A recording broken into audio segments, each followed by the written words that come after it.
होंगे। इससे पहले वाले वीडियो में हमने आपको हमने स्टार्ट किया था जो चैप्टर आप यहाँ देख सकते हैं, ratio and proportion, indices and logarithm, उसका हमने रेशियोज का कुछ पोर्शन आप लोगों को बताया था। आज उसका सेकेंड कह सकते हैं टॉपिक है इन्वर्स रेशियो के बारे में। जैसा कि आप लोगों को पता है कि इन्वर्स रेशियो के बारे में अभी बात नहीं हुई थी, तो आज हम इन्वर्स रेशियो के बारे में जानने की कोशिश करते हैं क्या है।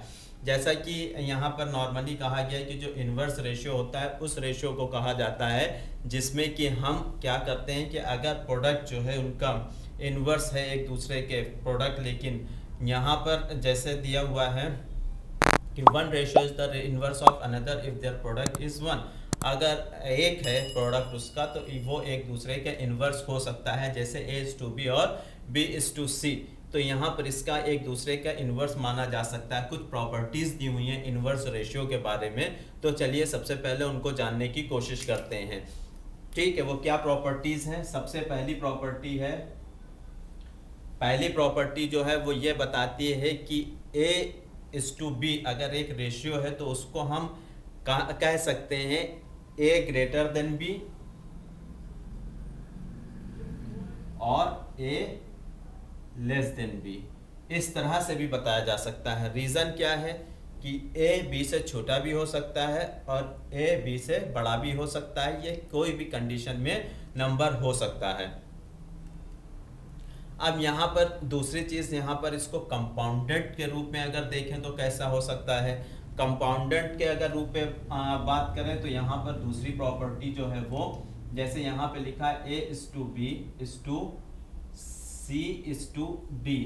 अब यहाँ पे इसको इस तरह से हम लोग क्रॉस मल्टीप्लाई कर सकते हैं, तो ये क्या आएगा A:C:B:D, AC:BD।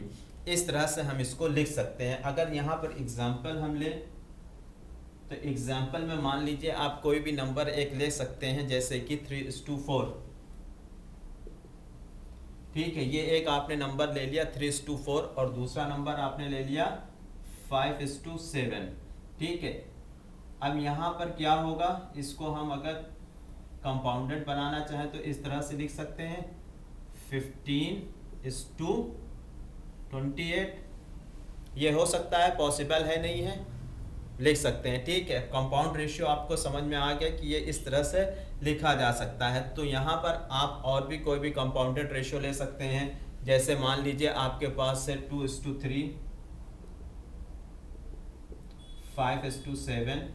ठीक है, ये नंबर है, इसका आप कंपाउंडेड ले सकते हैं। कंपाउंडेड में क्या हो सकता है कि आप इसको इस तरह से भी लिख सकते हैं 4:9, और यहाँ पर इसको लिख सकते हैं, दूसरा नंबर हो सकता है 40:189।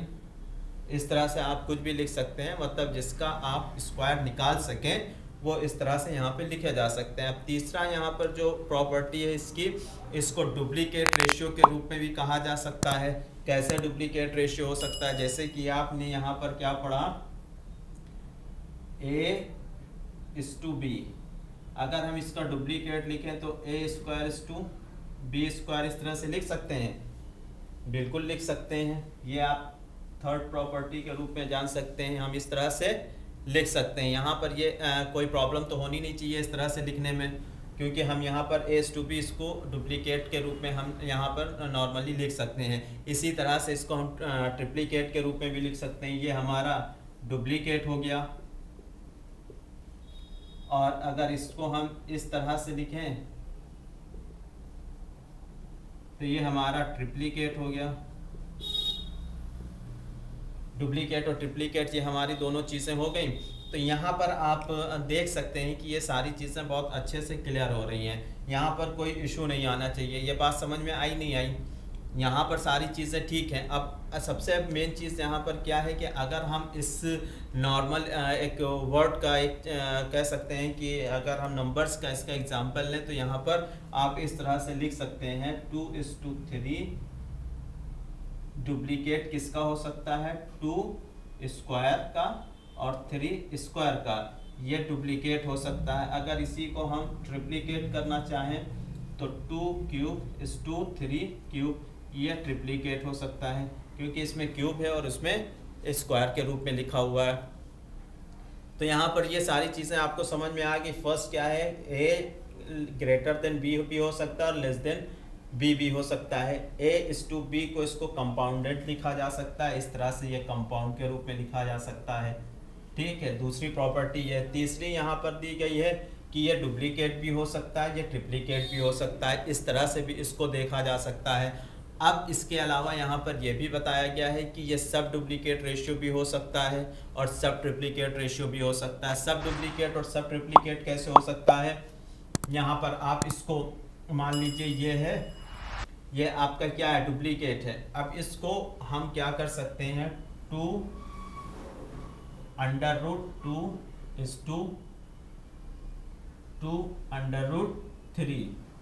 ठीक है, ये सब डुप्लीकेट हो जाएगा। ये मेरा फोर्थ पॉइंट है। और ये √3 ये मेरा सब ट्रिप्लीकेट हो जाएगा। इसको पहचाने के कैसे, ये अंडर रूट के अंदर, ठीक है, ये अंडर रूट के अंदर कोई भी नंबर है तो सब डुप्लीकेट और सब ट्रिप्लीकेट के रूप में जाना जाएगा।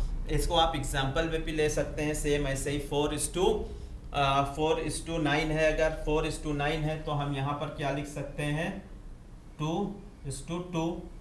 ठीक है, ये 4:9 हो सकता है। सेम दूसरा ट्रिप्लीकेट में भी लिख सकते हैं। तो ये आपका डुप्लीकेट और ट्रिप्लीकेट के अलावा सब डुप्लीकेट और सब ट्रिप्लीकेट के रूप में भी जाना जा सकता है। अब यहाँ पर एक चीज़ और क्लियर की गई है, बताया गया है कि अगर रेशियो सिमिलर क्वांटिटीज़ के हैं तो उसको एक्सप्रेस किया जा सकता है दो इंटीजर्स नंबर्स के रूप में। क्वांटिटीज़ जो होती हैं वो कमेंसुरेबल कहा जाता है उनको, वरना वो इनकमेंसुरेबल के रूप में जानी जाती हैं। जैसे मान लीजिए यहाँ पर √3 √2 दिया हुआ है, तो इसको एक्सप्रेस किया जा सकता है दो इंटीजर्स के रूप में। अब आप इनको दो इंटीजर्स के रूप में एक्सप्रेस करते हो तो √3 और √2 क्या हो गया, वो इनकमेंसुरेबल क्वांटिटीज़ हो गई।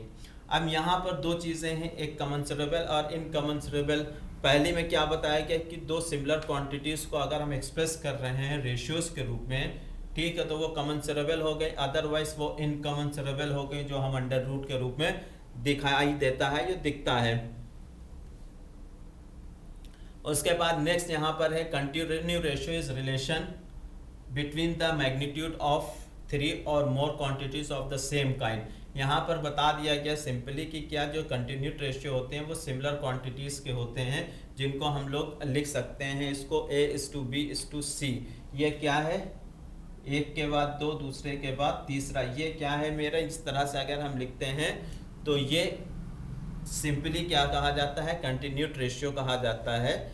ठीक है, जो कंटिन्यूस रेशियोज होते हैं वो कंपैरिजन के रूप में देखे जाते हैं 3 रेशियोज और उसके 3 क्वांटिटीज़ या उससे ज़्यादा के रूप में। तो यहाँ पर ये सारी चीज़ें आप इस तरह से देख सकते हैं। तो यहाँ पर हमने जो प्रॉपर्टीज़ पढ़ी, उन प्रॉपर्टीज़ में 6 प्रॉपर्टीज़ हैं।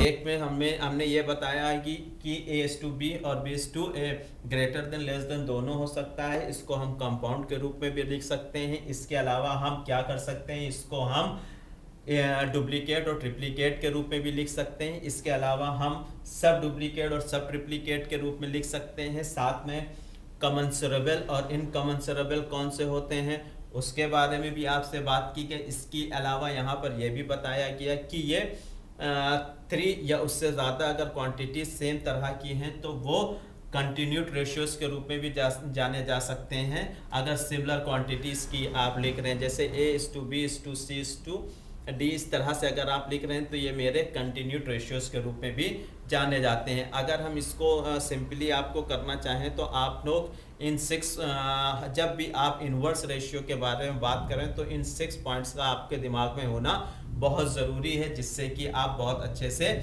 समझ सकते हैं। अभी